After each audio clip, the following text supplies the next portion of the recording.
Just a nurse. That's what Dr. Ashford called her during morning rounds, his voice cutting through the pediatric ward like a scalpel. Danielle Ross didn't flinch. She didn't blink. She simply finished hanging the 4 bag on the nearest monitor stand, her movements so steady they could have been measured with a level. He didn't know. None of them knew. The night shift staff at Oak Creek Memorial scattered when she entered a room, but not because she intimidated them. She moved like someone accustomed to operating in dust storms and mortar fire, and that kind of muscle memory doesn't disappear just because you trade a combat zone for fluorescent lights and beeping monitors. She had chosen the night shift deliberately. 11 p.m. to 7 a.m. 14 beds in the pediatric wing, 6 nurses rotating through, and Danielle taking the slot nobody else wanted because it meant she could work alone, keep her head down, and touch the faded patch sewn into her jacket lining once before each shift without anyone asking questions.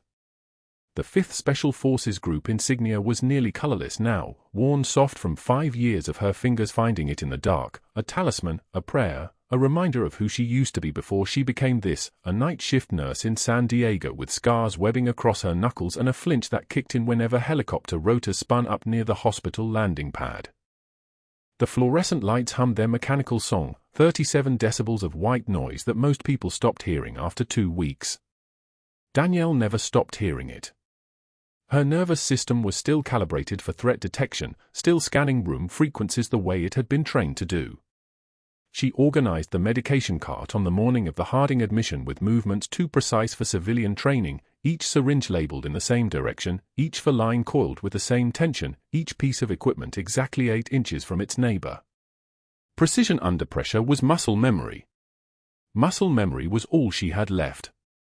Maya Harding arrived by wheelchair at 1:22 a.m., the overnight admission paperwork detailing a 7-year-old girl with a history of generalized seizure disorder, currently managed on levetiracetam 250 mg twice daily. The child's mother had died in a car accident 3 years prior. Colonel James Harding, 5th Special Forces Group, had been killed in action 18 months ago in Tikrit, shot twice during a convoy ambush in the Jolon district. The girl had not spoken a word since the notification officer showed up at their San Diego home. Danielle was assigned to her care immediately. Night shift pediatrics fell naturally into her territory, the quietest corner of the hospital, where sick children slept in rooms painted soft blue and yellow, where mothers sat in uncomfortable vinyl chairs holding vigil, where the beeping monitors tracked vital signs with a rhythm as constant as a heartbeat. Maya's chart listed her as nonverbal, no diagnosed anxiety, responsive to physical stimuli, seizure-free for 6 months on current medication regimen. The girl's eyes tracked Danielle's movements as she entered the room, scanning left to right like someone sweeping a corridor for contact. Those weren't the eyes of a traumatized 7-year-old. Those were the eyes of a soldier assessing a potential threat. Danielle understood that look. She had worn it herself for 12 years. She took vitals without speaking, a blood pressure 104/68, heart rate 82, oxygen saturation 98% on room air. The child's small hand was cold, and the grip strength when Danielle gently squeezed her fingers was stronger than it should have been. Muscle tension throughout. Hypervigilance. Classic trauma response, though the chart diagnosed it as emotional mutism secondary to grief. Danielle had seen enough traumatized soldiers to know the difference between grief and something harder, colder, more fundamental. This girl had learned to survive by staying invisible. Danielle recognized the instinct because she had learned the same lesson in the mountains of Afghanistan. "Your room is safe," Danielle said quietly, moving through her assessment with deliberate slowness. "Nobody's going to hurt you here." She did not mention the child's father. She did not ask questions. She simply finished the intake and left the room, her hand brushing the patch in her jacket pocket as she walked. The medication room was locked by keycard at 2:04 a.m. Danielle was counting inventory on the levetiracetam bottles, 23 250 mg bottles accounted for empty, 2 partially used, when Dr. Marcus Ashford entered without knocking, his shoulders stiff, his jaw working like he was grinding something between his teeth. He was a tall man, expensive watch catching the fluorescent light with a dull gleam, the kind of surgical precision in his appearance that suggested someone who had spent considerable time making sure every element of his image reinforced his status. When he saw Danielle at the supply shelves, something flickered across his face: recognition, calculation, then decision. Inventory check. His voice was smooth, practiced, the vocal equivalent of a surgeon's hands gliding across skin.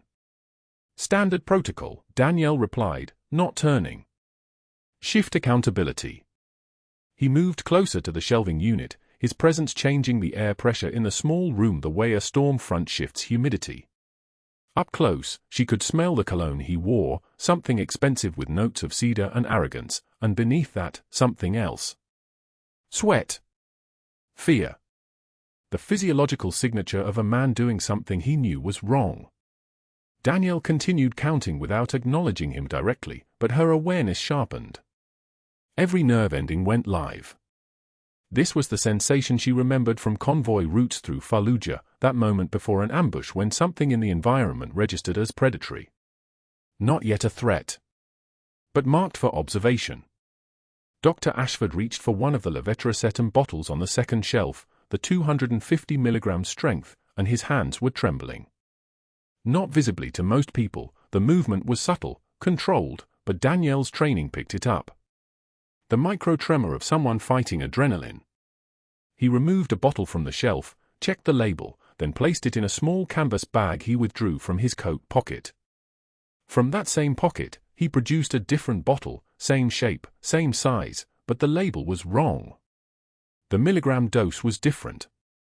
She could see it from 15 feet away, a replacement medication marked as 250 milligrams when the bottle beneath it read 500.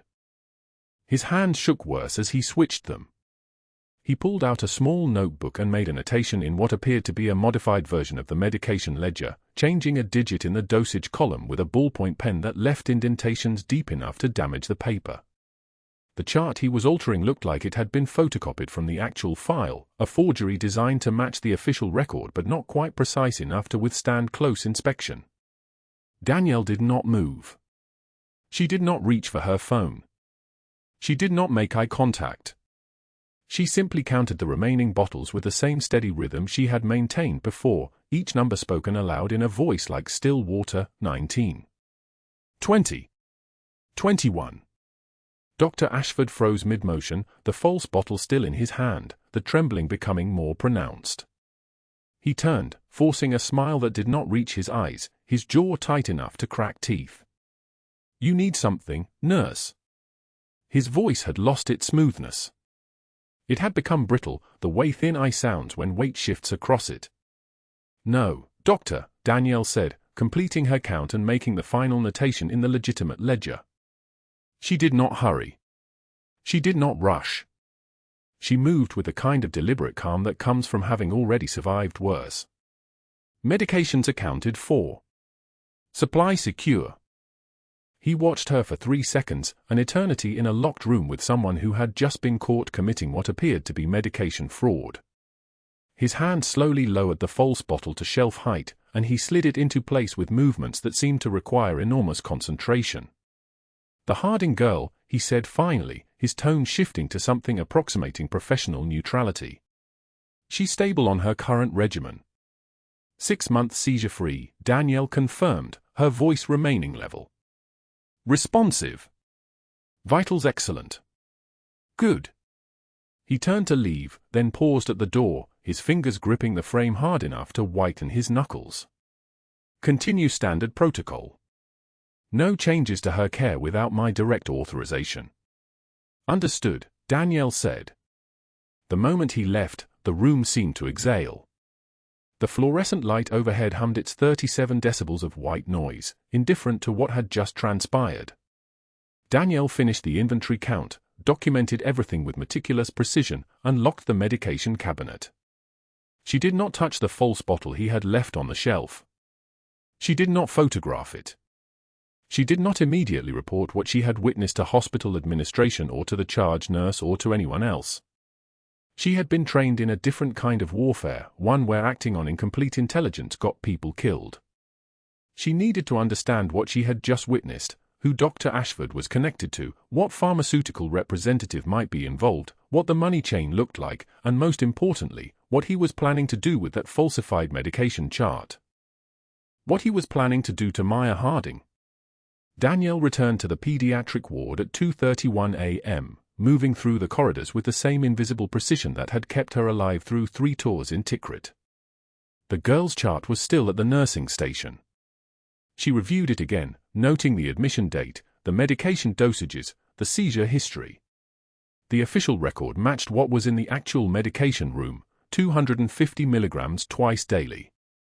But that false bottle sitting on the shelf represented a 500 milligram dose, double the prescribed strength.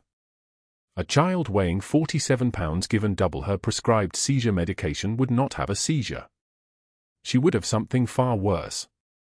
Danielle touched the patch in her jacket pocket and made a decision. She would wait. She would gather evidence. She would watch Dr. Ashford carefully, see where this pattern led, and understand the full scope of what he was doing before she moved. Moving too early meant losing him. Moving at the right moment meant saving not just Maya, but whatever other patients he had already harmed or was planning to harm. Pain was information. The pain of staying silent when you witness something dangerous was the price of intelligence. And Major Danielle Ross understood the mathematics of sacrifice better than most. The morning rounds began like any other Friday at Oak Creek Memorial, but Danielle felt the difference the moment Dr. Ashford stepped into Maya's room. His presence shifted the air pressure the way a storm front moves through San Diego, sudden, heavy, impossible to ignore. Colonel Harding's sister Karen stood at the bedside, fingers intertwined with Maya's small hand, watching the assembled team with the protective instinct of family trained in military vigilance. Danielle had charted Maya's vitals at 6:30 that morning. Everything stable. Everything correct. Everything about to become a weapon. Nurse Ross, Dr. Ashford said, his voice pitched for the entire ward to hear, "Why don't you present this case for us?" He gestured toward the gathered residents and nursing staff with the casual authority of a man who had never been questioned. "Tell the family what you've observed." Danielle stepped forward. Her hands were steady. Her voice was steady. She had practiced this in her mind 100 times, the perfect balance of professionalism and deference, the carefully calibrated submission that would not trigger suspicion. Maya's seizure activity has decreased over the past 72 hours. Vitals remain stable. I've documented her intake and output on the chart, and her medication administration at 0600 this morning was what, exactly? Dr. Ashford's interruption cut through her sentence like a scalpel. Your assessment of the medication protocol. The room went still. Not the stillness of respect. The stillness of witnesses bracing for impact. I simply noted the dosage in the chart, Doctor. Each word was a stone laid carefully across thin ice. As prescribed. Right. He turned to face Karen Harding directly, his expression a portrait of concerned patience. What we have here is a classic example of scope creep in nursing practice. These graduates from community college programs sometimes develop a curiosity about areas beyond their training. He let the phrase hang in the air like smoke. Nurse Ross appears to be questioning the pharmacology decisions of a board-certified neurologist. Which, frankly, I find concerning. Danielle's jaw tightened. Just slightly. Just enough that she could control it. Tell me, Nurse Ross, Dr. Ashford continued, stepping closer, his voice dropping into a register that somehow became louder in the silence. What exactly was your pharmacology curriculum? Because it seems you're operating under some alternative understanding of pediatric neurological dosing. Perhaps you'd like to share your medical degree with us? Or should we all agree that your training at your community college program wasn't quite equipped for critical thinking about a physician's orders? A nurse stared at her shoes. Another looked away. Karen Harding's eyes widened, not with sympathy, but with the realization that Danielle had been marked. The trembling wasn't fear. It was restraint. Danielle took one measured breath. She let a single tear escape, which she wiped without breaking eye contact. When she spoke, her voice was still water, flat, impossibly calm, the kind of composure that could only come from having already survived things that would shatter ordinary people. "I'm simply following standard protocols, doctor." He smiled. "Cold. Cutting. Standard for whom? Discount degree." The words landed. She felt Karen Harding flinch. Felt the residents shift their weight uncomfortably. Felt the entire pediatric unit absorb the message: this nurse was no longer protected by the usual rules of professional courtesy. She was fair game. But Danielle did not flinch. She did not retreat. She simply turned back to Myers' chart and continued documenting, her handwriting steady as a surgical laser, and that composure, that refusal to break, seemed to infuriate Dr. Ashford more than any argument could have. That afternoon, Danielle entered the break room with her lunch. For nurses and 2 residents were mid-conversation. The moment she crossed the threshold, the talking stopped mid-syllable. Chairs scraped. People remembered urgent tasks that could not wait. One nurse literally abandoned a half-filled cup of coffee on the table as she hurried out, the liquid sloshing against the sides. Within seconds, Danielle stood alone in the break room with her Tupperware and the low hum of the vending machine, listening to the sound of her own breathing against the refrigerator's mechanical drone. The message was clear. Unmistakable. Say nothing to her. Associate with nothing that touches her. She was contagion. By Friday, there was a formal write-up pinned to the unit board where every staff member would see it. Not in Ashford's office. Not in human resources. On the public board, highlighted in yellow, stamped with official letterhead. It cited Danielle for overstepping clinical boundaries and inappropriate questioning of physician orders. Beneath Dr. Ashford's signature were others, nursing signatures, residents' initials, people she had worked beside for 18 months. The kind of consensus that makes isolation look like unanimous agreement. She heard the whispers cut off as she walked past the nurse's station. Friday afternoon at 4 o'clock, Dr. Ashford called her into his office. The walls were lined with diplomas from prestigious institutions: Vanderbilt, Johns Hopkins, Georgetown. Photographs of him at medical conferences. A framed article from a regional medical journal where he had published on pediatric seizure management. Everything in the room was designed to communicate authority, expertise, and the impossibility of challenging him successfully. He arranged papers on his desk with deliberate calm. Danielle stood because she had not been offered a chair. "I've made some calls to administration," he said, not looking up. "About your instability. Your concerning fixation on cases beyond your expertise. It's frankly alarming." He paused, letting the words settle into the fabric of the room like a stain. "I'm having you transferred to the ER effective immediately. For everyone's safety." He did look up then. Waited for her to protest. To cry. To defend herself. To give him something he could use. Danielle took one breath. Her eyes met his with the kind of steadiness that comes from having stood in a trauma bay in Tikrit while mortar rounds landed close enough to shake the medical equipment. She had held a colleague's intestines back into his abdomen while another round detonated 10 meters away. She had watched soldiers die because supplies ran out. She had survived things that would turn this man's hands to water. "I've seen good men die for less than the truth, doctor." The words emerged in a voice like still water, flat, measured, carrying the weight of something he did not have the framework to understand. Her eye contact remained unbroken. Perfect. Terrifying in its composure. For the first time since she had arrived at Oak Creek Memorial, Dr. Ashford looked uncertain. It lasted only a moment before his expression hardened into professional indifference. "Your transfer is effective immediately. Clear your locker. Report to ER intake at 1800 hours." She turned without another word. Did not ask questions. Did not appeal. Did not break her own composure by allowing him to see any crack in her facade. The most dangerous thing about Danielle Ross was not that she could fight back. It was that she did not need to. She simply endured, documented everything silently, and moved forward. By the time she cleared her locker, the ER orientation packet was waiting. 3 days of training before she would take a full shift. 3 days of watching Maya Harding through pediatric ward windows as she passed, watching the child eat ice chips and color in a workbook, wondering if the medication schedule Dr. Ashford had written would be her daughter's sentence or her salvation.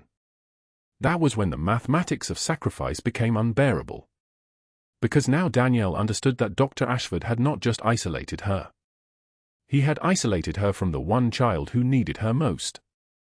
The fluorescent lights of the ER cast everything in a sickly white glow that made shadows look like bruises. 3 days. That was how long Danielle had been pushing patients through the ambulance bay and restocking supply carts, work beneath her pay grade, work designed to humiliate. The kind of work that made you invisible.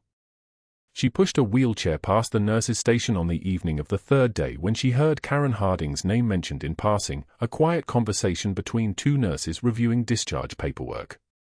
"Maya's going home tomorrow," one of them said. "All vitals stable." Dr. Ashford cleared it. Danielle's hands went still on the wheelchair handle. The other nurse frowned at the chart. "That's the silent kid, right? The one with the seizure history." "Yeah, but Ashford says the new medication protocol is working. Aunt Karen's been trained on the doses. He's having her follow up weekly." The first nurse shuffled the papers. "Kid's lucky. Another few days and insurance would have pushed back on the extended stay." Danielle turned away before they could see her face. She continued down the hallway, pushing the empty wheelchair with mechanical precision, each movement controlled, deliberate. Her breath stayed steady.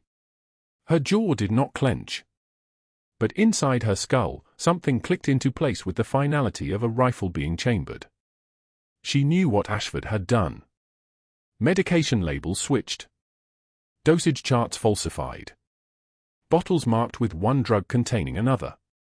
And now he was sending a 7-year-old child home on a protocol that would kill her. Not quickly. Slowly enough to look like her seizure disorder worsening. Slowly enough for him to blame the family for missing doses or administering them wrong. Slow enough to bury the evidence under layers of parental guilt and medical incompetence. That night, working the ER alone with 2 resident physicians and a skeleton crew, Danielle accessed the pharmacy system using her credentials Ashford hadn't thought to revoke because she was just the demoted nurse, just the girl pushing wheelchairs now. She pulled up Maya Harding's discharge medication list. Phenytoin. The anti-seizure medication. 20 mg per kilogram daily, split into 3 doses. 12 mg per dose for a child Maya's weight. Then she pulled up what Dr. Ashford had actually dispensed into the bottle sent home with Aunt Karen. 30 mg per dose. 2.5 times the therapeutic level. Enough to cause acute toxicity within 48 hours. Enough to make the seizures worse, not better. Enough to make Karen think her niece was deteriorating despite medication, that the child's condition was hopeless, that maybe she should consider stopping the doses altogether because they weren't helping anyway. And when Maya stopped seizing, when her heart simply stopped in her sleep, it would look like sudden unexpected nocturnal death in epilepsy, SUDEP. A tragedy. A medical mystery. A child whose body simply gave out. Danielle closed the pharmacy system and returned the empty wheelchair to its slot. Her hands were steady. They were always steady. At 3:17 a.m., the ambulance bay doors burst open with the kind of violence that meant someone was dying. An aunt screaming. A small body rigid on a stretcher, convulsing so hard the medic was struggling to keep a hand on her shoulder. 7-year-old female, active seizure for the last 8 minutes, unresponsive to initial diazepam, brought from home by family member, the paramedic shouted over the sound of the monitor screaming. Vitals all over the place. Temp 103. Heart rate 142. BP 90 over 50 and dropping. Maya Harding. Her small frame contorted in on itself, muscles locked in spasm, foam at the corners of her mouth, eyes rolled back so far only the whites showed. Not the quiet child. The dying child. Karen Harding was beside the stretcher, her voice shredded. She was fine an hour ago and then she just started shaking and I gave her medicine like Dr. Ashford said, like he told me, and she got worse. Why did she get worse? The ER attending physician, a man named Rothschild who had the kind of perfect hair that suggested he spent more time in the mirror than with actual patients, took one look at the convulsing child and froze. Actually froze. His hands hung at his sides like they'd been amputated. His mouth opened. Nothing came out. "Get her to a bay," someone shouted. "Get a line in, we need labs, get her to." The seizure lasted another 3 seconds. Then her body went slack. And the monitor flatlined. Cardiac arrest. In a 7-year-old child. Danielle was moving before thought caught up with her body. Not running. Running was panicked. Walking was controlled. She walked straight to the gurney, placed her hand on Rothschild's shoulder, light pressure, no force, and said one sentence in a voice like still water. "Step aside, doctor." He stepped. Her scrubs were already off.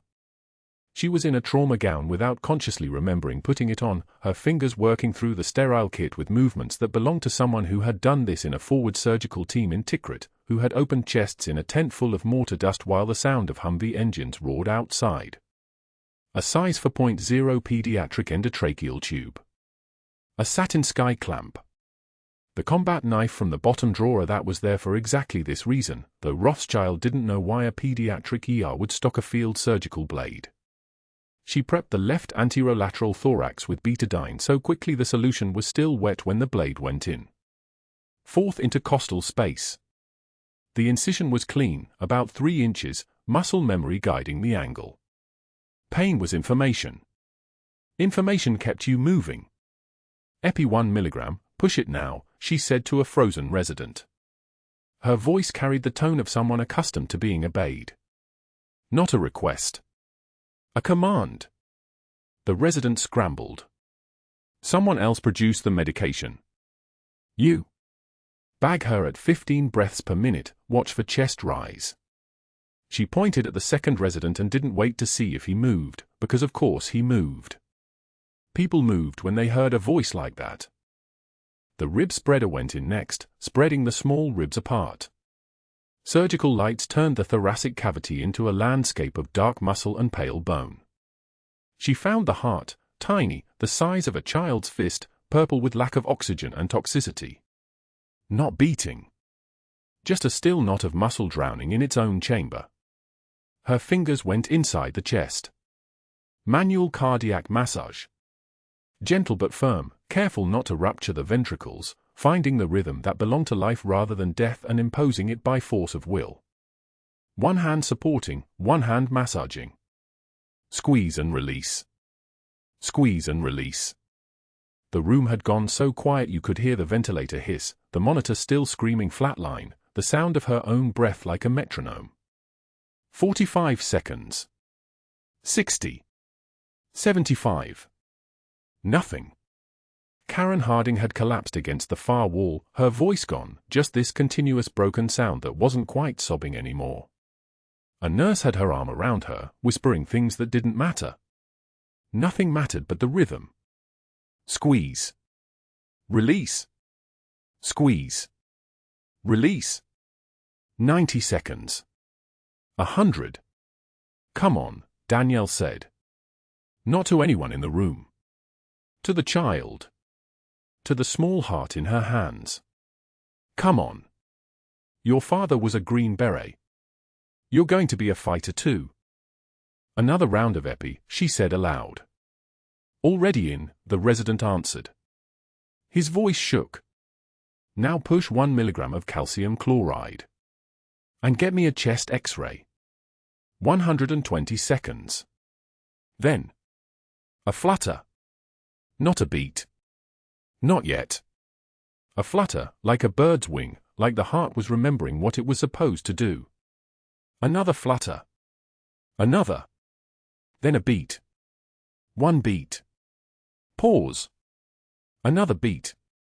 Then 2 beats together, the monitor picking up the rhythm, the waveform appearing on the screen like a miracle written in green lines. 110. 120. 130. The rate climbing. The rhythm becoming regular. The small purple heart in her hands transitioning from a dead knot of muscle back into something that was working, that was living, that was a child's heart beating again. "We have a rhythm," someone said. Their voice sounded far away. Danielle maintained the massage for another 30 seconds, watching the monitor climb, watching the numbers stabilize. Then she withdrew her hand carefully and stepped back. Someone was already moving with sterile dressing. Someone else was pushing medications. The ICU resident appeared with a transport team and started calling out orders that suddenly mattered, suddenly meant something. Blood covered Danielle from her forearms to her elbows. It was on her scrubs, her chest, her neck. It looked like the field hospital in Tikrit, smelled like copper and fear and victory. But there was no time to process any of that because the doors to the ER burst open again and Dr. Ashford walked through with 2 security officers and the hospital CEO behind him, a manila folder thick as a novel clutched against his chest. His face was arranged in an expression of righteous concern. "That's her," he said, pointing one manicured finger at Danielle like she was an exhibit in his personal courtroom. "The nurse I warned administration about." The CEO's eyes went to the blood on Danielle's scrubs.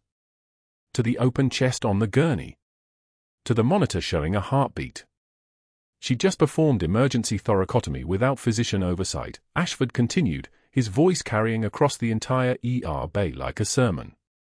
"Practicing medicine without a license.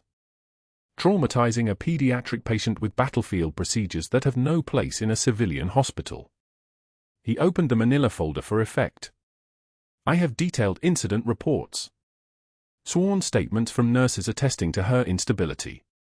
A documented pattern of insubordination and concerning fixation on this specific case. She performed an authorized surgery on a child." A child. The CEO was backing away, the kind of backward step that meant lawyers, that meant insurance, that meant Danielle's career was about to become a liability written in bold letters across some deputy's desk. Hospital security moved toward her before anyone else spoke. Then the ambulance bay doors opened again. Not paramedics this time. Boots. 6 of them. Green berets in full tactical gear, faces hard as stone, moving with a kind of purpose that made the air pressure change in the room. The lead soldier's eyes scanned the bay once, twice, and then locked on Danielle standing there covered in her daughter's blood. Colonel Harding was with them. He looked at the monitor showing his daughter's heartbeat. Then he looked at Danielle. The folder fell from Dr. Ashford's hands. The folder fell from Dr. Ashford's hands. Paper scattered across the emergency room floor like snow, and for exactly 3 seconds nobody moved.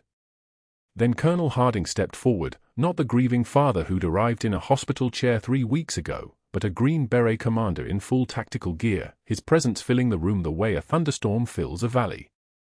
Behind him stood 5 soldiers in matching camouflage, their boots hitting the tile in perfect synchronization. The lieutenant colonel was first, then a master sergeant with a weathered face that had seen 3 tours in Helmand province.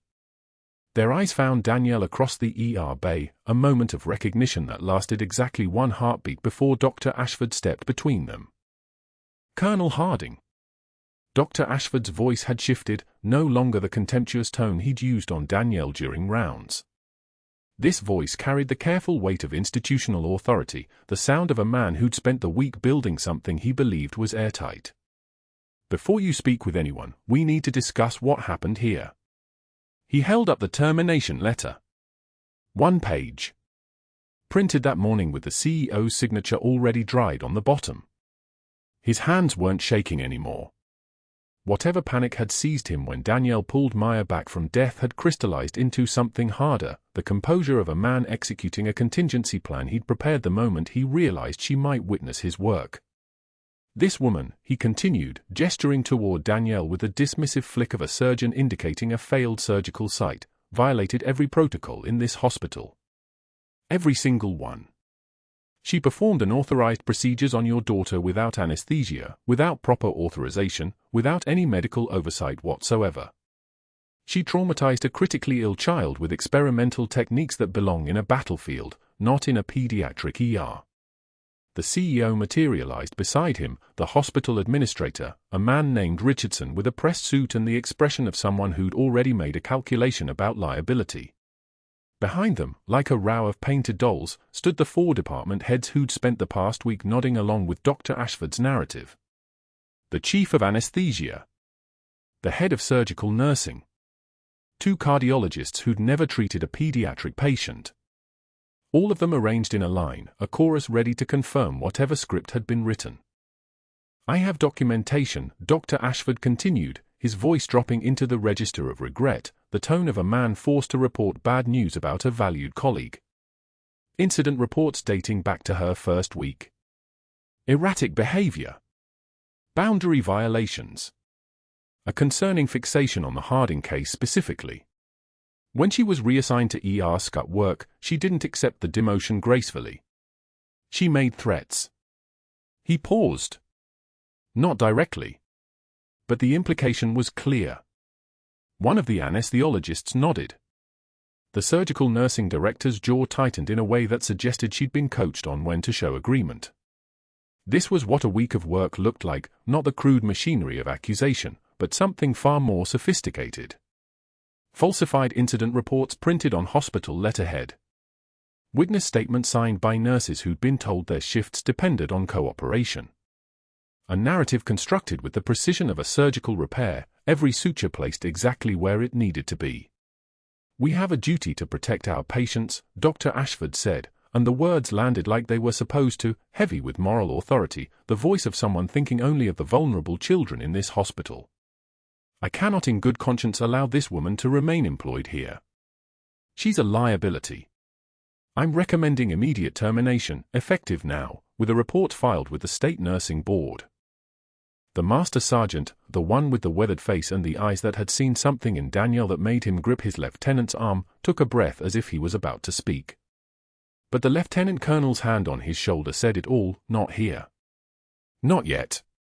Both men's jaws clenched in perfect synchronization, the small muscle movement of soldiers who recognized the machinery of bureaucracy and knew they were outgunned in this particular theater.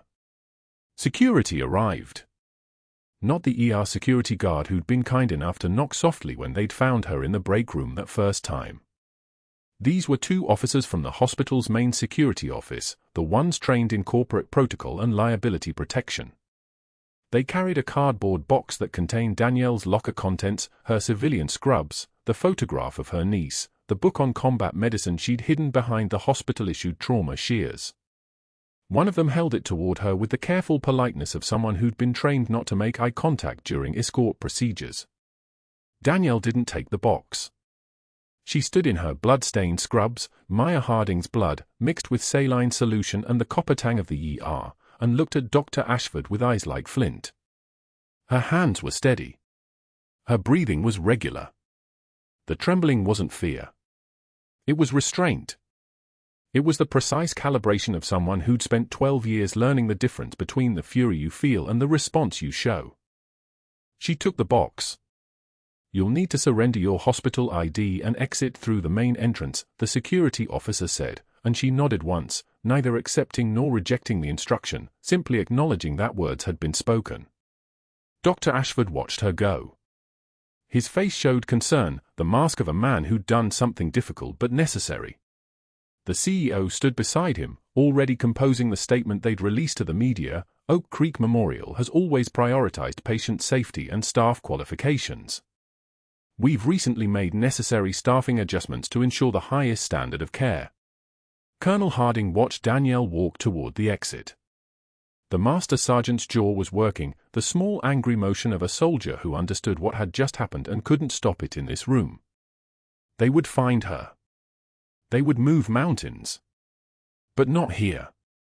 Not against this machinery. Danielle passed through the ER doors and the San Diego evening air hit her face, warm and carrying the salt smell of the Pacific, so different from the recycled hospital climate. The security officers stayed at the entrance, their job complete. She turned left, toward the staff parking lot, then stopped. Her hands knew the way to the loading dock. Her feet knew the route through the back corridors. She'd walked these hallways for 18 months, and they'd taught her the fastest path away from the pediatric wing. The route where she wouldn't have to see the unit patch on the wall, the logo of the 5th Special Forces Group, placed there to honor Colonel Harding's donation to the children's ward. The hospital laundry was empty at 9:30 in the evening. 3 industrial washers hummed their mechanical rhythm, and the air was thick with the smell of antiseptic detergent and heat. Danielle set the cardboard box down and pulled off her scrubs. The blue cotton was stained with blood, a color that wouldn't wash out on a normal cycle, that would have to be marked as biohazard material and incinerated. She held the fabric under the fluorescent light and saw the pattern, spray marks from the thoracotomy, droplets from when she'd opened Maya's chest cavity with a combat knife because the surgical kit in the ER didn't have the right instruments and a child was dying. She folded the scrubs anyway.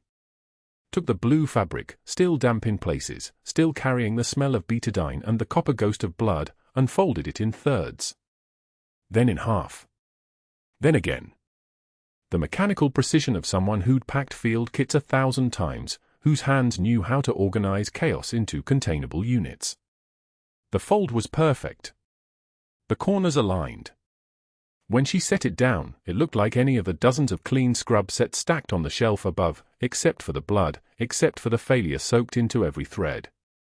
Her ID badge went on top. The photograph showed a woman in civilian clothes, a nurse trying to rebuild a life. The badge number was still valid. The expiration date was still 3 months away. She would have to call HR tomorrow and request it be revoked officially. A small bureaucratic gesture to finalize what had already been decided. She pulled her jacket from the locker. The faded unit patch was still sewn inside the lining, stitched there by her own hands years ago, a 5th Special Forces Group patch with the letters SFG in black thread, the green background faded to the color of old money. She touched it once, her fingers tracing the edge where the thread was coming loose, where it might eventually fall away entirely if nobody fixed it. She considered taking the jacket off, leaving it here in the laundry, letting it be washed away with all the other blood-stained fabric that hospitals accumulated. Instead, she put it on. The loading dock was dark.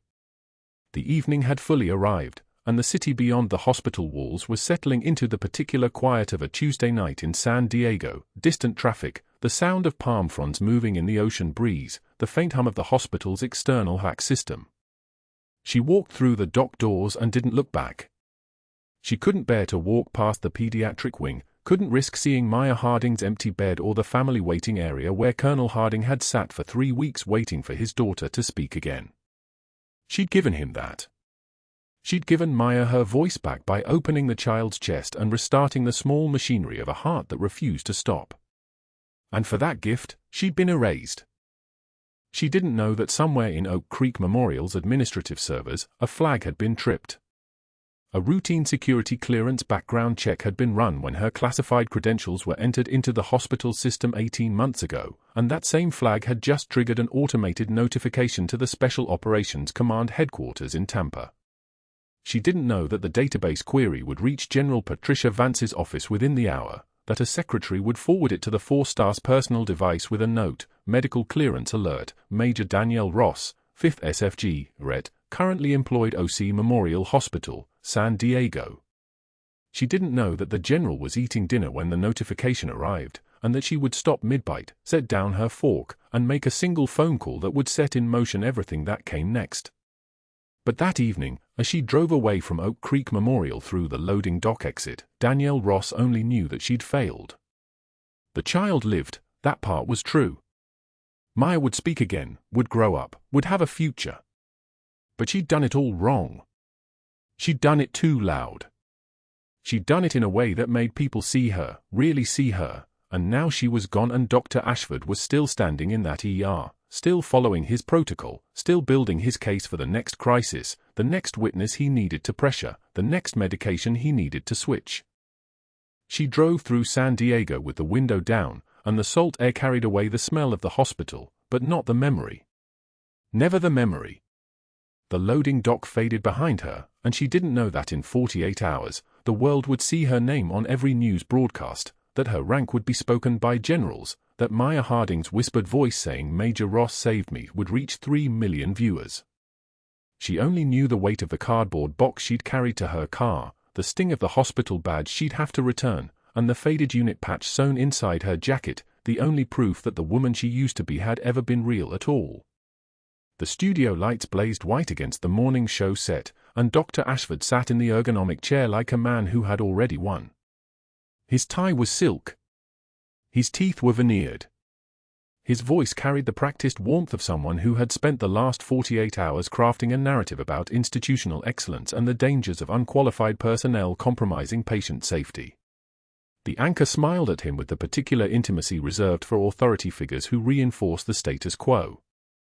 "We've seen a disturbing trend," Dr. Ashford said, his hands folded on the glass table with surgical precision. "Nursing staff overstepping their scope of practice. It creates liability. It endangers vulnerable populations." His eyes held the light like a predator's eyes hold the gaze of prey. Oak Creek Memorial is committed to ensuring that only qualified physicians make critical decisions. The morning news anchor nodded. The camera panned across the studio where 3 nurses in the audience held their breath, their names already provided to hospital legal. The segment was scheduled to run at 8:22 a.m. 43 million viewers tuned in nationally to the San Diego morning broadcast. Dr. Ashford had positioned himself perfectly, had manufactured his alibi with the precision of someone who understood institutional power the way other men understood oxygen. The anchor's earpiece crackled. Her face changed. Not dramatically. Just a subtle shift in the muscles around her eyes that meant something unexpected had crossed the news desk seconds before. She touched her earpiece again, nodded once, and turned back to Dr. Ashford with an expression he had never seen before. "We've just received a call from General Patricia Vance at United States Special Operations Command," the anchor said. The words came out slowly, as if she were reading them for the first time. "She's live on the line." The studio light seemed to brighten. Someone off-camera adjusted the audio feed. A general's voice came through the speakers like thunder rolling across a military base at dawn, clipped and authoritative and so quiet that 43 million people leaned forward in their kitchens and offices and cars. "This is General Patricia Vance, SOCOM. I'm calling regarding Major Danielle Ross and the events at Oak Creek Memorial in San Diego." Dr. Ashford's jaw tightened. Just slightly. Just enough to betray that the word major had struck him like a physical impact. The general continued, "I'm looking at a certified copy of Major Ross's service record. Special Operations Command, 160th SAW Attachment. She served 3 consecutive tours in Tikrit, Helm and Province, and the Sunny Triangle. Her file indicates she was medical officer for a joint task force element. She held a top-secret security clearance." The green room where Dr. Ashford's wife watched from her phone suddenly felt very quiet. The coffee she'd been holding went down on the table with a soft clink. "What you should know," General Vance continued, "is that the woman you're currently defaming on national television saved more lives in 48 hours than most physicians save in a year. And that includes 3 civilian hospital staff yesterday." The anchor's hands were shaking slightly. She had been an anchor for 18 years and had never experienced a moment like this, where the architecture of a news cycle collapsed in real time because an actual 4-star general had called directly to the studio feed. "I'm going to pass you to Navy SEAL Lieutenant Commander Marcus Halloway. He's reviewing Major Ross's file as we speak." A second voice came through the speakers, and this voice was younger but carried the kind of weight that comes from being in rooms where decisions mean people live or die. Lieutenant Commander Halloway cleared his throat. When he spoke, his words trembled with respect the way a man's voice trembles when he's reading the names of the fallen. "Bronze Star. Service Medal. 2 Silver Stars for Valor." He paused between each medal like he was laying flowers. "And a Medical Service Cross from Operation Enduring Freedom, awarded for performing emergency surgical intervention under active fire in Tikrit, Iraq, in 2011. Another pause. "Then, that's the woman you're calling unqualified, Dr. Ashford." The silence in the studio was the kind of silence that happens when power inverts in a single sentence. When 43 million people simultaneously realize they've been watching a man lie on national television about a decorated veteran. The camera had not cut away. The camera would never cut away. This was the kind of moment networks replayed for years. The anchor steadied herself. "Dr. Ashford, do you have a response?" He didn't. He opened his mouth. Closed it. His hands, which had been folded with such confidence, suddenly looked like the hands of a man who understood he was about to lose everything. "We're also receiving information from the Federal Bureau of Investigation," the anchor continued. A third voice came through the feed, this one federal and precise and absolutely devoid of emotion. An FBI special agent in the Crimes Against Persons unit, reading from a prepared statement with the cadence of a man who had waited for this exact moment. "Dr. Marcus Ashford, we have probable cause that you have been altering pharmaceutical prescriptions and falsifying dosage records as part of an ongoing kickback scheme involving 3 major pharmaceutical distributors. Over the past 6 years, you have received approximately $2.3 million in concealed payments in exchange for prescribing specific medications to patients, regardless of clinical appropriateness." The words landed like a grenade. 2.3 million. 6 years. Patients. Major Ross inadvertently witnessed medication label switching in the Oak Creek Memorial Supply Room on 3 separate occasions. Her observations, combined with pharmacy audit logs we obtained last night, have provided the evidence needed to execute simultaneous search warrants at your residence and your office. Dr. Ashford's face had drained of color. He sat in the ergonomic chair like a man trying to calculate the distance to the exit while understanding that exit no longer existed. At this time, Dr. Ashford is being charged with fraud, racketeering, practicing medicine with fraudulent intent, and reckless endangerment. We're also investigating 17 patients across Oak Creek Memorial and 6 other facilities where medication alteration may have caused patient harm. We estimate the number of affected patients at approximately 42 individuals. The FBI agent's voice continued with the terrible methodical precision of prosecution. The living room where Dr. Ashford's wife sat frozen became a place where a marriage was ending in real time, watched by millions. Then the camera cut to a video feed. A hospital room. Pediatric wing. A little girl sitting up in bed, her eyes clear and bright and full of voice for the first time in 2 years. Maya Harding. The colonel's daughter. The silent child. The patient Dr. Ashford had been medicating into seizure. Maya looked directly at the camera. Her voice, when she spoke, was small and precise and so full of returned humanity that the anchor's eyes went wet. "Major Ross saved me," Maya whispered. "When everyone said I was broken, she fixed me." That was all she said. 4 words. But those 4 words moved across 43 million screens and entered the national consciousness the way some phrases do, the kind that appear in ethics classes and medical textbooks and documentaries about institutional failure. The hospital CEO, Dr. Robert Chen, was already receiving a call in his office. The legal department was already assembling. The hospital's insurance carriers were already calculating exposure. By 9:03 a.m., Dr. Ashford had been terminated effective immediately. By 9:15 a.m., the hospital released a statement distancing itself from his actions and commissioning an independent investigation into his prescribing practices. By 10:51 a.m., his medical license had been suspended pending board review. But the broadcast continued. The anchor, her professional composure reassembled, turned directly to camera. "We're being told that 3 nurses at Oak Creek Memorial have come forward with statements indicating they were pressured by Dr. Ashford to provide false testimony about Major Ross's actions. In exchange for favorable shift assignments and positive recommendations, they were asked to fabricate incident reports and patient care observations. All 3 have recanted their statements and are cooperating with law enforcement." The national narrative inverted. The story that had been about an unqualified nurse became a story about a decorated military officer who had recognized criminal conduct and been retaliated against for her integrity. News outlets began pulling old footage from Oak Creek Memorial, interviewing current and former staff members about Dr. Ashford's reputation, about his preference for particular medications regardless of clinical appropriateness, about how patients under his care often developed complications that seemed inconsistent with their documented diagnoses. The California Medical Board received 4,000 calls by noon. The American Medical Association received statements from medical societies demanding investigation. State prosecutors in Sacramento were already drafting charges.